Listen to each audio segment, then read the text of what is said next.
रूस और यूक्रेन के बीच जारी जंग को 3 साल पूरे होने पर ट्रंप ने दुनिया को बड़ा शॉक दे दिया। ट्रंप ने ऐसा काम कर दिया कि जिसकी न पुतिन को उम्मीद थी न ही ज़ेलेंस्की को। यूक्रेन युद्ध शुरू होने के बाद ये पहली बार है जब अमेरिका ने संयुक्त राष्ट्र के अंदर कीव को समर्थन देने से इनकार कर दिया।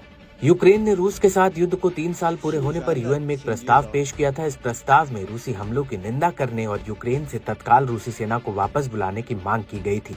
प्रस्ताव पर अमेरिका ने अपनी पुरानी नीतियों के खिलाफ जाकर इस प्रस्ताव के विपक्ष में वोट किया। अमेरिका की वोटिंग ने पूरी दुनिया को चौंका दिया। भारत यूएन महासभा के मसौदा प्रस्ताव पर कराई गई वोटिंग में शामिल नहीं हुआ।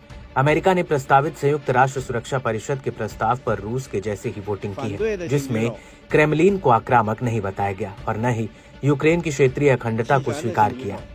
अमेरिका और रूस के बीच ये चौंकाने वाला गठबंधन ऐसे समय में आया है जब ट्रंप प्रशासन की तरफ से युद्ध को समाप्त करने की बातचीत की जा रही है। पिछले कुछ दिनों से प्रेसिडेंट ट्रंप की यूक्रेनी राष्ट्रपति वोलोदिमीर ज़ेलेंस्की के खिलाफ बयानबाजी तेज हो चली है। अमेरिका की तरफ से यूएन में प्रस्ताव पेश किया गया। इसमें न तो रूस का जिक्र था और न ही क्रेमलिन को आक्रामक नहीं किया गया, न ही यूक्रेन की क्षेत्रीय अखंडता को स्वीकार किया गया। अमेरिका ने कहा कि वो लड़ाई को जल्द खत्म करने के यूक्रेन और रूस के बीच स्थायी शांति की अपील करता है। अमेरिका डिप्लोमैट डोरोथी कैमिली-शिया ने कहा कि इस तरह के प्रस्ताव युद्ध को रोकने में नाकाम रहे। ये युद्ध अब बहुत लंबा खिंच चुका है। यूक्रेन और रूस के साथ साथ दूसरी जगहों पर भी लोगों को इसकी बहुत बड़ी कीमत चुकानी पड़ रही है।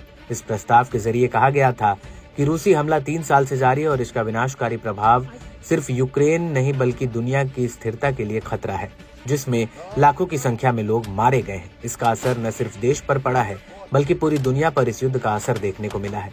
इसमें दोनों देशों में हुए जान माल के नुकसान पर शोक जाहिर किया।